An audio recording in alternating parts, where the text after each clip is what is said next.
Allahu Allahu Allahu Allah Allahu Allahu Allahu Allah. Bismillahirrahmanirrahim.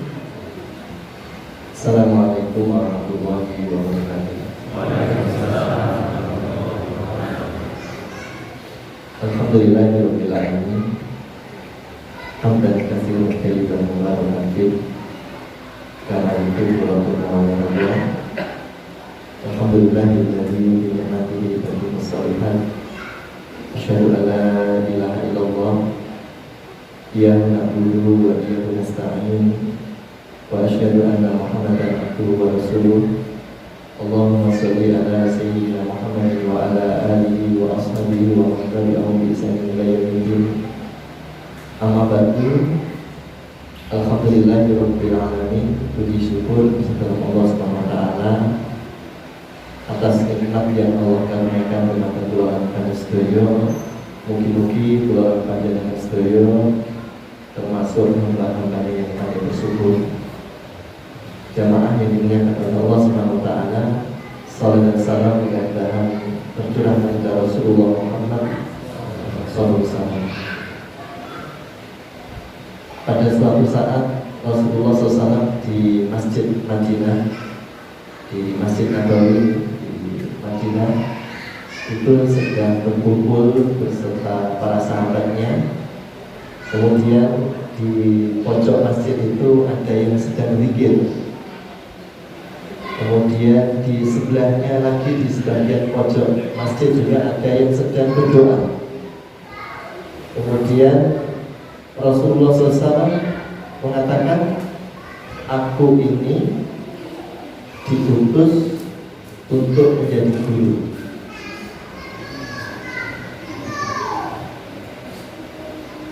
Aku ini diutus untuk menjadi guru. Jadi ketika Rasulullah sedang berkumpul di Masjid Nabawi, di sana ada yang zikir, di sebelah sana ya sendiri ada yang berdoa. Kemudian beliau mengatakan, aku ini diutus untuk menjadi guru. Apa maksudnya Bapak Ibu jamaah yang dirahmati Allah? Artinya Rasulullah SAW ingin menyampaikan keutamaan majelis ilmu lebih baik dari ibadah yang mereka lakukan. Jadi ibadah yang mereka lakukan itu sunnah, yang ini majelis ilmu itu wajib. Rasulullah hanya ingin menyampaikan betapa tingginya kemuliaan yang Allah berikan kepada satu majelis ilmu. Maka sekali lagi, alhamdulillah, keluarga panjenengan bisa berkumpul di majelis ilmu. Semoga Allah muliakan kita dengan ilmu. Semoga Allah muliakan kita semuanya dengan karunia yang Allah karuniakan kepada Nabi Adam, yaitu wa'allama Adam al-asma'a kullaha. Allah karuniakan ilmu semuanya, sehingga menjadikan wa id qulna lil malaikati isjudu, yang menjadikan Nabi Adam menjadi mulia. Dan akhirnya Allah perintahkan malaikat untuk bersujud karena kemuliaan ilmu yang diberikan oleh Allah kepada Nabi Adam alaihissalam. Maka mugi-mugi keluarga panjenengan juga mendapatkan ilmu. Dan kita berdoa bersama-sama semoga ilmu ini selalu dibimbing oleh Allah Subhanahu wa taala dan kita dikumpulkan bersama orang-orang yang ahli ilmu insyaallah. Hari ini saya ingin membahas tentang Al-Qur'an saja. Membahas tentang Al-Qur'an. Tidak ada yang merubah hidup keluarga panjenengan sedaya.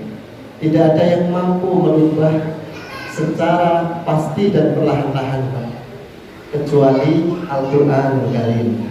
Karena Al-Quran adalah mukjizat terbesar bagi umat ini, baik secara pribadi maupun secara masyarakat maupun secara sistem kenegaraan atau negara ini tidak akan pernah menjadi baik kecuali dengan Al-Quran. Karena apa? Al-Quran ini adalah satu-satunya wahyu pendidikan yang Allah berikan kepada Rasulnya, sehingga Rasul menjadi manusia terbaik lewat malaikat Jibril itu, ya alatnya cuma satu, Al-Quranul Karim. Dan para ulama mengatakan ini Al-Quran, Pak, kitab yang tertulis. Dan kalau kita ingin melihat kitab yang berjalan, itu Rasulullah SAW. Jadi Rasulullah SAW itu adalah orang yang mempraktekkan semua isi Al-Quran. Dan Rasulullah itulah hasil didikan dari Allah langsung melalui malaikat Jibril, dididik menjadi manusia terbaik. Manusia terbaik yang paling mulia. Dan Rasulullah SAW kemudian mengajarkan kepada sahabat-sahabatnya, dan sahabatnya menjadi generasi terbaik. Terutama 4 sahabat itu. 4 sahabat yang sudah kita kenal: Abu Bakar As-Siddiq radhiyallahu anhu, Umar bin Khattab radhiyallahu anhu, Utsman bin Affan radhiyallahu anhu, dan Ali bin Abi Thalib radhiyallahu anhu. Ini generasi terbaik Islam, Pak. Dan para sahabat itu kemudian mendidik generasi berikutnya dan juga menjadi generasi terbaik, Pak. Dan mendidik generasi berikutnya menjadi generasi terbaik dan seterusnya. Dan akhirnya Islam, ya, di bawah umat ini di bawah kepemimpinan Islam runtuh dan akhirnya, bapak-bapak mungkin yang masih muda, ya, dengan runtuhnya khalifah, ya, atau kepemimpinan Islam di Turki Utsmani, Pak, tahun 1924 runtuh, kemudian diganti dengan kepemimpinan Yahudi, Pak. Jadi setelah itu Islam runtuh dan sekarang di bumi ini dipimpin oleh Yahudi, Pak. Semuanya Yahudi, Pak. Semuanya sistemnya Yahudi. Dan kalau ingin kembali lagi memimpin bumi ini, kan tugas kelolaan panjenengan tidak hanya kecil, Pak. Tugas umat Islam itu memimpin bumi, Pak, memakmurkan bumi. Itu tugas kelolaan. Kalau ingin memakmurkan bumi lagi, maka harus kembali ke apa yang dipelajari oleh orang-orang dahulu, Pak. Kata Ibnu Mas'ud radhiyallahu anhu, kalau kita ingin mendapatkan ilmu orang-orang dahulu, maka kita harus mempelajari Al-Quran. Karena Al-Quran itu sumber satu-satunya yang mampu merubah semuanya, Pak. Maka Al-Quran disebut mukjizat, Pak. Al-Quran disebut mukjizat. Dan ini hebatnya Al-Quran, Pak. Al-Quran ini mampu merubah apapun, Pak. Mampu merubah segalanya menjadi lebih baik. Maka alhamdulillah kalau di sini, ya, sudah ada program baca Al-Quran, okay? Baca Al-Quran, monggo, Pak. Itu dilanjutkan terus. Kalau perlu ditambah, Pak. Ditambah terus bacaannya. Nanti ada urutannya. Dan kalau panjenengan buka Al-Quran ini, Bapak Ibu yang dirahmati Allah SWT, kalau jenengan buka Al-Quran, saya mengutip dari apa yang disampaikan oleh seorang dokter, Syekh Abdul Majid Muhammad Ali Al-Ghaili. Beliau memiliki kitab Kaifa Yubarrijul Qur'anul Hayah. Saya mendapatkannya dari seorang ustadz kajiannya, ya, mengupas kitabnya Kaifa Yubarrijul Qur'anul Hayah. Itu judulnya, kalau di bahasa Indonesia kan, itu bagaimana Al-Quran itu memprogram hidup manusia menjadi istimewa. Bagaimana Al-Quran itu mampu merubah hidup seseorang menjadi luar biasa, menjadi istimewa, memprogram kehidupan seorang manusia. Beliau mengatakan bahwa isi Al-Quran ini ada 3, karena beliau itu mempelajari Al-Quran itu bukan dari surat Al-Fatihah, Pak. Kalau jenengan buka Al-Quran itu yang sering kita bahas, itu kalau buka Al-Quran yang pertama Al-Fatihah, yang kedua Al-Baqarah, Al-Imran, kan begitu, Pak, dan seterusnya, okay? Di akhirnya surat An-Nisa. Tapi beliau itu mengupas Al-Quran itu dari turunnya, Pak. Turun pertama kali. Dan itulah cara Al-Quran mendidik umat ini, Pak. Mendidik kula panjenengan sedaya lewat contoh dari Rasulullah SAW. Rasulullah itu dididik ayat per ayat, surat per surat, sampai kemudian selesailah surat yang dalam Al-Quran itu 114 surat itu yang 30 juz ini. Jadi Syekh Abdul Majid Muhammad Ali Al-Ghaili ini membahas berdasarkan turunnya Al-Quran. Turunnya Al-Quran. Jadi Rasulullah SAW itu mendapatkan wahyu pertama ketika beliau usia 40 tahun. Kemudian beliau mendapatkan wahyu pertama surat Al-Alaq. Kemudian setelah itu para ulama sebagian mengatakan bahwa para ulama mengatakan turunnya setelah surat Al-Alaq itu adalah surat Al-Qalam. Setelah itu Al-Muzammil, Al-Mudassir, kemudian Al-Fatihah, Al-Lahab sampai seterusnya. Yang terakhir surat Al-Maidah dan surat An-Nasr. Itu berdasarkan turunnya. Berdasarkan turunnya. Dan kalau dipelajari Al-Quran itu berdasarkan turunnya ayat, turunnya ayat. Jadi pelajaran pertama yang Allah berikan kepada Rasulullah SAW itu dibagi menjadi tiga bagian. Jadi yang sepertiga itu mendidik dulu pribadi-pribadi yang baik. Kemudian sepertiganya mendidik masyarakat, individu, tadi mendidik individu. Yang kedua mendidik masyarakat agar menjadi baik. Kemudian yang ketiga baru mendidik negara atau sistem pemerintahan sehingga menjadi baik. Maka menawi kula panjenengan tingali di dalam sejarah Islam itu, Pak, di kota Mekah itu Nabi Muhammad banyak menerima wahyu tentang iman, Pak, tentang keimanan. 13 tahun Allah mendidik Rasulullah SAW di kota Mekah itu bagaimana membentuk pribadi yang punya tauhid yang kuat, punya iman yang kuat. Setelah itu kemudian baru hijrah ke Madinah.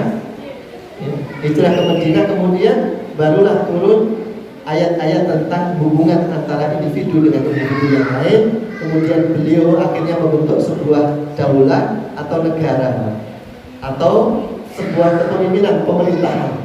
Setelah kuat, kemudian beliau di Madinah itu kan kemudian kembali ke Mekah dengan membawa 10.000 pasukan untuk kembali ke kota Mekah karena beliau sudah kuat. Jadi ternyata Al-Quran itu, Bapak Ibu yang dirahmati Allah, itu dibagi menjadi 3. Dan itu tahapan ketika ulama panjenengan ingin mendidik apapun, Pak. Yang pertama mendidik individu-individu yang baik. Kemudian yang kedua mendidik masyarakat yang baik. Baru kemudian mendidik pemerintahan yang baik. Pemerintahan tidak akan menjadi baik sebelum individunya menjadi baik, Pak. Jadi ibaratnya mendidik diri seseorang itu seperti fondasi, Pak, di dalam kehidupan bermasyarakat. Jadi yang dididik pertama kali adalah mendidik pribadi-pribadi yang soleh, pribadi-pribadi yang beriman kuat, memiliki akidah yang kuat. Seperti pohon, dia seperti akar, menjadi memiliki akar yang kuat, yang teguh. Inilah isi Al-Quran menurut beliau. Jadi Al-Quran itu kalau dipelajari begitu. Tahapannya adalah mendidik pribadi dahulu yang baik, kemudian mendidik masyarakat, kemudian baru pemerintahan. Maka kalau ulama panjenengan tingali, orang itu kan kalau sudah bisa mengurusi dirinya sendiri, kemudian berkeluarga, mengurusi keluarga. Kalau sudah mengurusi masyarakat kan begitu, mengurusi umat. Kalau belum bisa mengurusi dirinya sendiri, mana mungkin dia bisa mengurusi keluarga.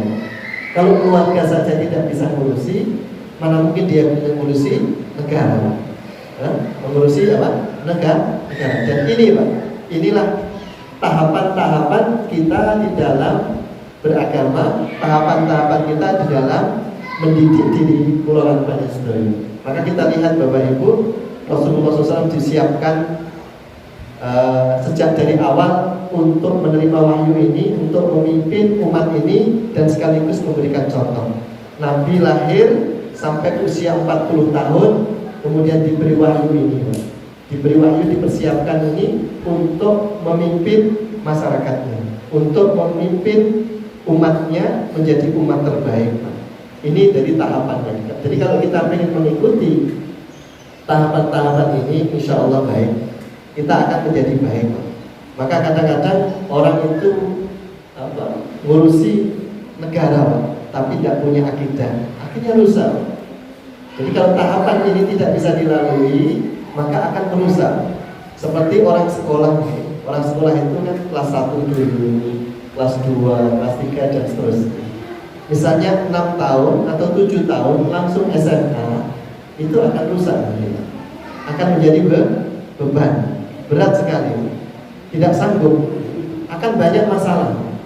Maka Bapak Ibu yang dirahmati Allah, yang pertama adalah mendidik pribadi-pribadi yang mulia. Maka ayatnya yang turun di Mekah pertama kali itu bagaimana membentuk pribadi-pribadi yang kuat, pribadi-pribadi yang memiliki iman yang kuat.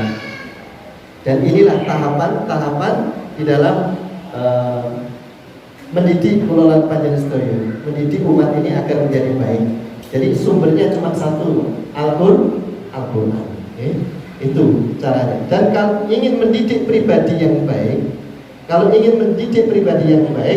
yang pertama yang dilakukan adalah pembersihan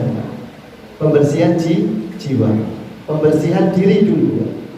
Ibaratnya menanam benih jagung atau menanam benih padi, yang pertama dilakukan adalah membersihkan dulu, gitu Pak. Membersihkan dulu tempatnya, baru kemudian ditanami. Maka pengelolaan panjenengan yang pertama dilakukan adalah membersihkan jiwa. Membersihkan jiwa dari segala kotoran-kotoran yang mengotorinya, agar menjadi pribadi-pribadi yang kuat, menjadi pribadi-pribadi yang hebat. Dan kalau sudah menjadi pribadi yang baik, nanti akan terbentuk masyarakat yang baik, karena hatinya bersih, tidak ada kotoran.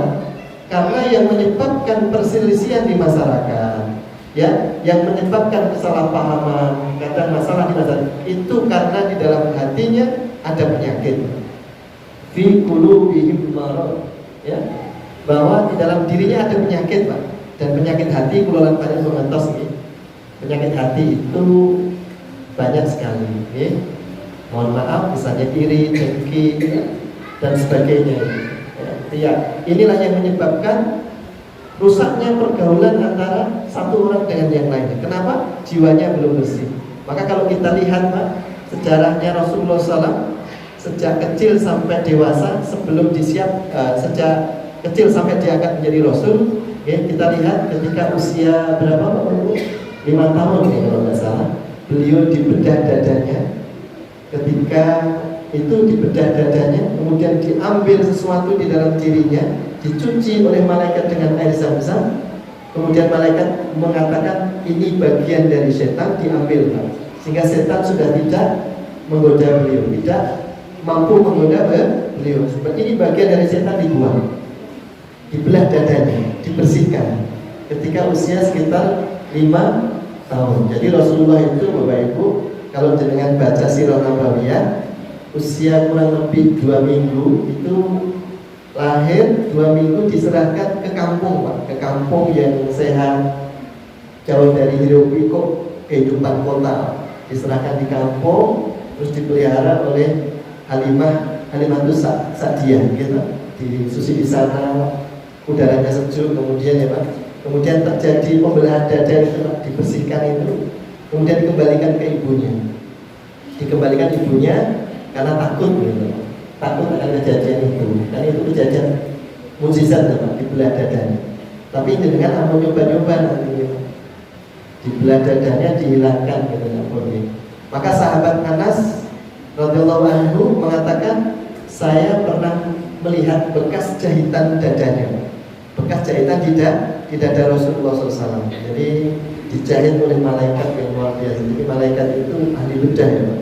Dijahit, ya, dibersihkan, ya. Nah ini yang pertama, dan beliau dibedah dadanya 2 kali, Pak. Ketika masih anak-anak sekitar usia 5 tahun, dan ketika mau mi'raj ke Sidratul Muntaha, ke langit tingkat 7, Rasulullah dibelah dadanya kembali, dibersihkan. Kenapa? Karena tidak mungkin bisa naik kecuali hati-hati yang bersih, hati yang suci.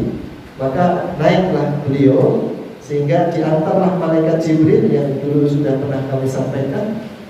Sampai di langit 7, malaikat Jibril pamit, wahai Muhammad, saya cuma bisa antar sampai di sini. Ya, saya boleh naik. Kalau saya naik hancur.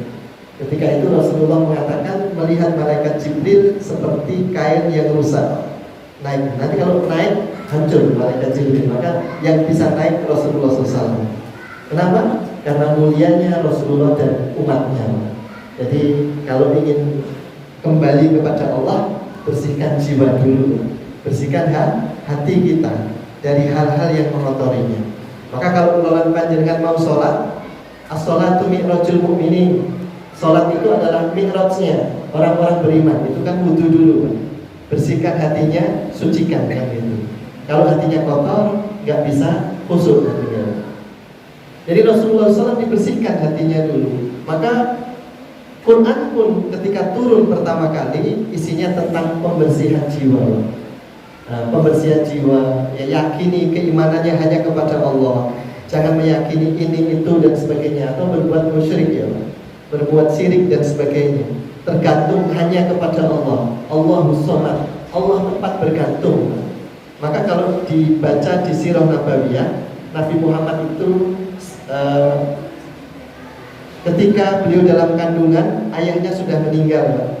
Ketika lahir 2 minggu sudah diserahkan kepada pengasuhan orang lain, Pak. Kemudian setelah dikembalikan ke ibunya usia 5 tahun, bersama ibunya kurang lebih 1 tahun, Pak. Usia 6 tahun ibunya meninggal. Kemudian ikut Pak kakeknya, Pak. Kakeknya sekitar 2 tahun meninggal juga, Pak. Kemudian ikut pamannya, Pak. Ya, pamannya Abu Thalib, ya. Abu Thalib paman ini agak lama, tapi diketahui Abu Thalib itu anaknya banyak dan mohon maaf termasuk keluarga yang miskin, Pak. Salah satu hikmah menurut para ulama mengatakan agar Nabi, mengapa Nabi seperti itu sejarah hidupnya, agar beliau tidak menggantungkan hidupnya kepada makhluk, tapi menggantungkan hidupnya hanya kepada Allah Subhanahu wa Ta'ala. Tidak kejemke istilah. Rasulullah itu kemarin sudah sering saya sampaikan, 12 tahun sudah latihan berdagang. Kalian sudah berlatih tentang dagangan 12 tahun. 12 tahun sudah berlatih berdagang. Maka Bapak Ibu yang punya anak, yang punya aktivitas berdagang, ajak anaknya sering berdagang, ya Pak. Ayo lihat, coba didoli. Iki 10.000, mau regane 6.000 jujule piro? Dijujuli 40.000. Nah, ngerti warai, kleru. Diwarai berdagang. Karena pekerjaan yang salah satu sunnah itu yang baik itu adalah berdagang. Karena Rasulnya adalah berdagang. Jadi Rasulullah itu sejak kecil begitu, dididik oleh Allah tidak bergantung kepada apapun dan jiwanya dibersihkan dari hal-hal yang mengotorinya. Maka kula panjenengan sedaya ikuti apa yang Allah inginkan dengan kula panjenengan sedaya. Allah itu menginginkan kita menjadi pribadi-pribadi yang baik, pribadi-pribadi yang bersih jiwanya, Pak. Maka dulu pernah kita bahas bersama tentang surat Asy-Syams, Pak. Sehingga kemudian Allah mengatakan pembersihan jiwa, bersumpah 11 kali, Pak. Di dalam surat Asy-Syams Allah itu bersumpah sampai 11 kali, hanya ingin mengatakan qad aflaha man zakkaha. Sungguh beruntung orang yang mensucikan jiwa, membersihkan hati. Allah bersumpah sampai 11 kali, wasyamsi wal duhaha wal qamari idza talaha wan nahari idza jalaha, dan seterusnya, ya. Fa alhamaha fujuraha wa taqwaha. Ya, di dalam hati ini ada fujur dan takwa. Ya, ada sifat yang fujur itu ya menyuruh kepada keburukan, dan ada yang menyuruh kepada ketaatan. Ya, maka beruntunglah orang yang mensucikan jiwanya sehingga di dalam dirinya cuma ada rasa ketaatan kepada Allah Subhanahu wa Ta'ala. Maka besok, Pak, di korban itu dengan korban ini, kata Allah di dalam Al-Quran, yang sampai kepadaku bukan daging, darah dan bulunya, bukan daging dan darahnya, tapi yang sampai kepadaku nilai ketakwaan yang ada di dalam dada. Ya, jadi ketika jenengan berkorban, bersihkan niat kurban jenengan hanya untuk Allah Subhanahu wa Ta'ala, bukan untuk yang lain. Kalau ulang panjenengan niat berkorbannya untuk yang lain selain lillah, maka dia tidak akan sampai kepada Allah Subhanahu wa Ta'ala. Jadi daging dan darahnya tidak akan sampai sama Allah, tapi yang sampai adalah nilai ketaatan. Bahwa kurban itu sebagai wujud rasa ketaatan kepada Allah Subhanahu wa Ta'ala. Maka jangan sampai dikotori. Misalnya kambingnya dibawa, gitu, kambingnya dibawa, yang satu bawa. Oh, kok ini gede, orang cilik, gitu kan. Ini kan juga kadang-kadang mengotori niat, mengotori niatnya. Ya sudah, yang mampu silakan. Gitu. Kadang-kadang pembicaraan orang lain itu menyebabkan masalah di dalam ibadah kita kepada orang lain, kepada Allah Subhanahu Wa Taala. Jadi itu Bapak Ibu, bahwa yang tugas yang pertama adalah kula panjenengan untuk mensucikan diri kula panjenengan sedaya menjadi pribadi-pribadi yang bersih, Pak. Menjadi pribadi-pribadi yang bersih, menjadi jiwa-jiwa yang memiliki keimanan dan kekuatan iman tauhid yang kuat, sehingga nanti tidak heran kalau sahabat 13 tahun dididik di kota Mekah punya keimanan yang kuat kepada Allah, nanti di Madinah baru turun perintah sholat, mereka mengerjakan sholat dengan luar biasa. Baru turun perintah puasa, baru turun perintah zakat, baru turun perintah haji, maka sholat mereka dipuji oleh Allah Subhanahu Wa Taala. Zakat mereka dipuji oleh Allah. Kenapa? Imannya kuat, Pak. Zakatnya luar biasa, sedekahnya luar biasa, puasanya juga luar biasa. Kenapa? Sudah dibangun hatinya bersih, imannya kuat, Pak. Sehingga perintah Allah tanpa sedikit pun ditanya. Perintah Allah digambarkan dalam Al-Quran, mereka hanya mengatakan sami'na wa ata'na. Sami'na wa ata'na. Jadi Al-Quran pertama kali mendidik kula panjenengan umat ini agar membersihkan diri kula panjenengan menjadi jiwa-jiwa yang bersih. Maka kalau jiwa ini sudah bersih, nanti kalau dipanggil oleh Allah itu sudah siap. Ya, bukankah di dalam surat Al-Fajr, akhir surat Al-Fajr, Allah sudah berfirman, ya ayyatuhan nafsul mutmainnah, wahai jiwa-jiwa yang tenang, jiwa-jiwa yang bersih. Ya ayat Tuhan nafsul mutmainnah, irji'i, kembali kepada Tuhanmu. Jiwa yang tenang itu kembali kepada Allah Subhanahu wa Ta'ala karena bersih. Nah, Bapak Ibu yang dirahmati Allah Subhanahu wa Ta'ala, bagaimana cara membersihkan jiwa-jiwa yang bersih, Pak? Agar jiwa ini bersih sehingga mudah menerima apapun, Pak, yang baik, Pak.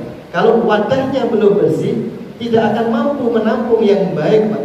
Tidak akan mampu menampung yang baik. Jiwa-jiwa yang bersih ini pada akhirnya kemudian akan menerima menerima kebaikan-kebaikan berikutnya. Kalau jiwanya masih kotor, tidak bisa, Pak. Yang lain kalau masuk akhirnya jadi kotor. Mohon maaf, kemarin mungkin saya contohkan ya, Pak.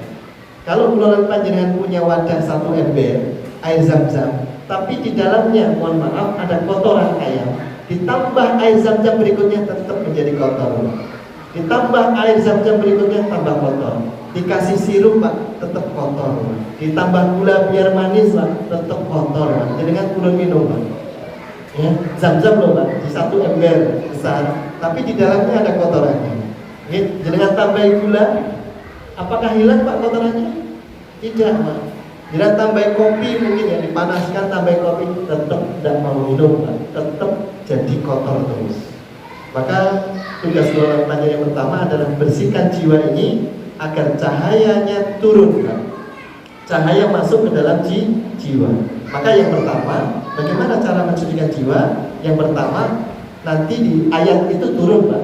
Setelah Iqra bismi rabbikal ladzi khalaq, kemudian turun surat Al-Muzammil. Jangan buka surat Al-Muzammil.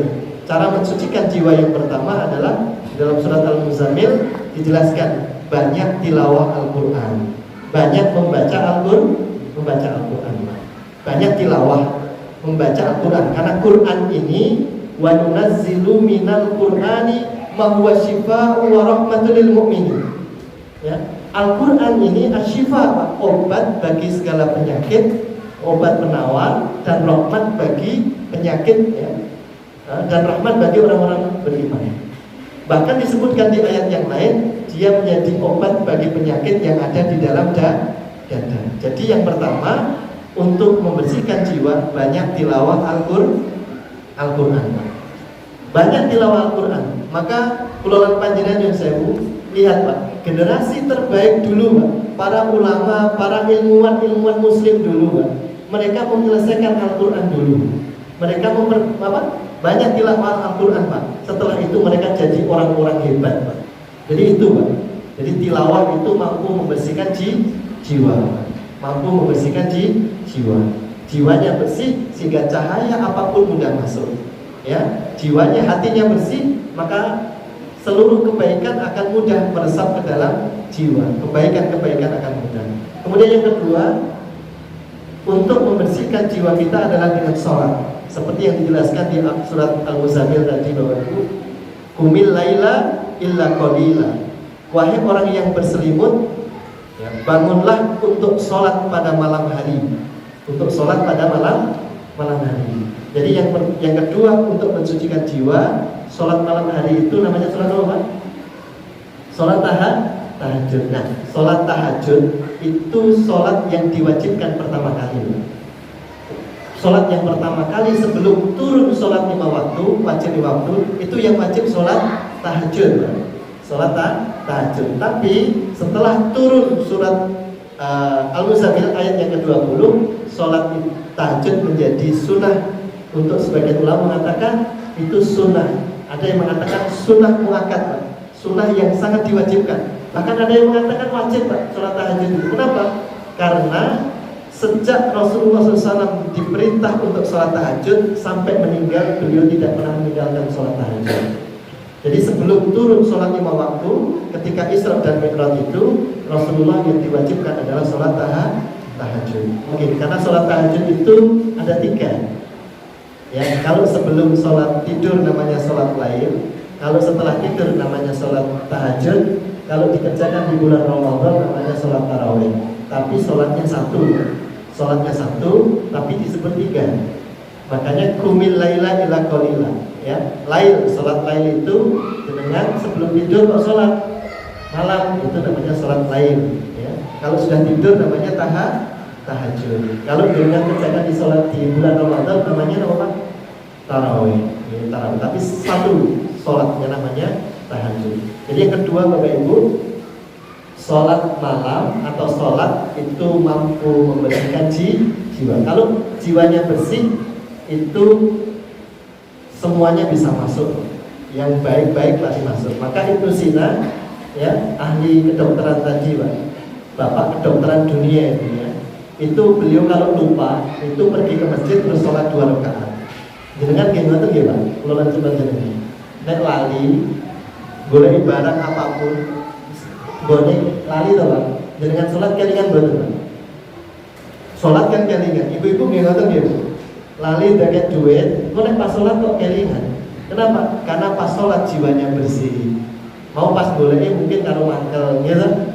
Mangkel dan sebagainya, kan jiwanya enggak tenang gitu. Bareng salat, nggih ketemu, nggih. Soalnya jiwanya bersih. Jadi adik-adik nek mau garap PR kok ra iso, salat sik 2 rakaat. Nggih. Engko nek tetep ra iso, ya istighfar gitu aja ya.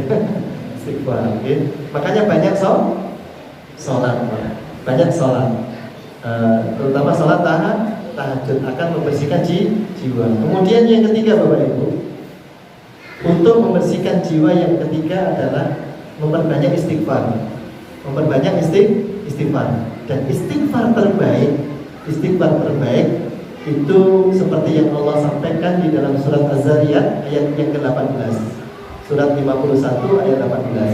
Di sana disebutkan waktu yang paling baik istimewa ketika istighfar adalah waktu sahar. Ya, waktu sahar itu sekitar 20-30 menit sebelum subuh. Waktu sahar, istighfar yang terbaik adalah ketika menjelang sholat fajar. Ya, sholat fajar itu sholat subuh. Di dalam surat Az-Zariyat tadi dijelaskan mereka di akhir waktu sahar, ya, atau di waktu sahar mohon ampun kepada Allah Subhanahu wa Ta'ala. Jadi Namun itu orang-orang yang disucikan jiwanya memperbanyak istighfar. Itu yang pertama tadi, tilawah Al-Quran. Ini bapak-bapak monggo jangan sampai keluar panjenengan setiap hari tidak tilawah Al-Quran, terutama surat Al-Baqarah. Saya sedang lagi senang mempelajari surat Al-Baqarah, Pak saya.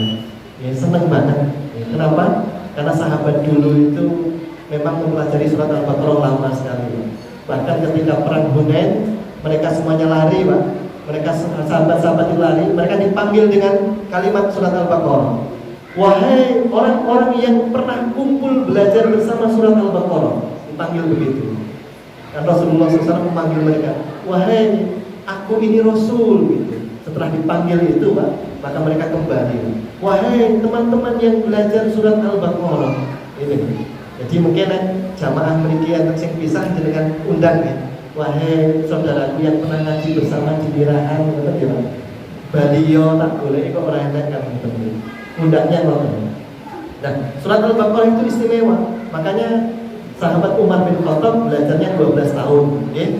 Mempelajari Al-Baqarah dipraktekkan semua 12 tahun. Putranya Ibnu Umar itu 8 tahun belajar Al-Baqarah. Maka sering-seringlah baca surat Al-Baqarah, terutama di akhir surat ya, Pak. Istimewa.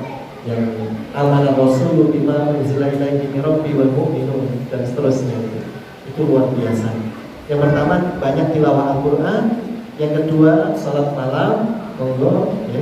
Kemudian yang ketiga tadi istighfar, kemudian yang keempat banyak puasa.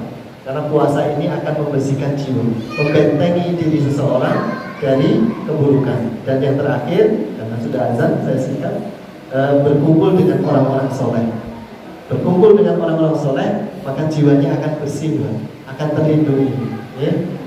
Akan terlindungi. Nah, termasuk seperti ini, semoga bulan panjenengan termasuk berkumpul dengan orang-orang soleh, ya kan? Sehingga pikiran-pikiran negatif hilang, ya? Jiwa-jiwa yang kotor hilang. Nah, kalimat 5 ini, Pak, 5 hal yang kami sampaikan ini sungguh luar biasa, sudah kita kenal, sudah diajarkan oleh orang-orang dahulu, ya, dengan istilah tombo ati, gitu Pak. Tombo ati ono 5 perkara nih. Kapisana no Pak. Maca Quran sak maknane. Kapindhone salat wengi lakonono. Pun hafal nggih? Ya, insyaallah. Terus itu Bapak Ibu, kalau ingin mendidik masyarakat yang baik, monggo sami-sami mendidik diri pribadi menjadi yang baik. Insya Allah masyarakat yang baik dan negara akan menjadi baik. Jadi, maka di dalam Al-Quran disebutkan ku anfusakum wa ahlikum. Nah, jagalah dirimu, keluargamu dari api neraka. Mudah-mudahan keluarga panjenengan termasuk pribadi-pribadi yang soleh, pribadi-pribadi yang berjiwa bersih.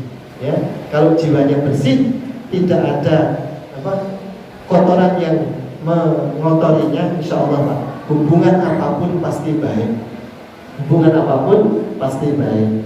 Dan ulama mengatakan hubungan yang tidak baik antara satu individu dengan yang lain itu karena ada kotornya hati, atau ada dunia yang terselip di hatinya.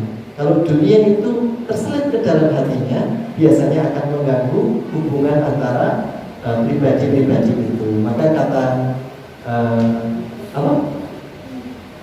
dunia letakkan di tanganmu dan akhirat di hatimu. Seperti uang ya Pak, uang itu jangan diletakkan di hati Pak.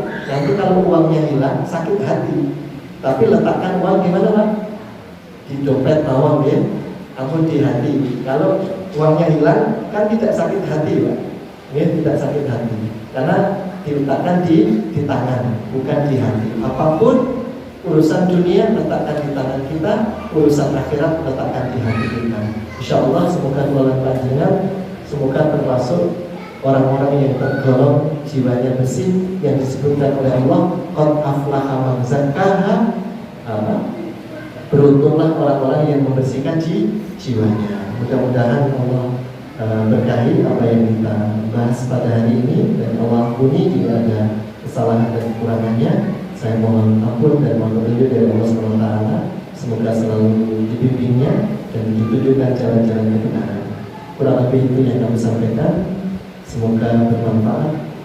Kita tutup dengan doa kafaratul majelis. Subhanallahumma wa bihamdika, asyhadu an la ilaha illa anta, astaghfiruka wa atubu ilaik. Wa akhiru da'wana alhamdulillahi rabbil alamin. Assalamualaikum warahmatullahi wabarakatuh.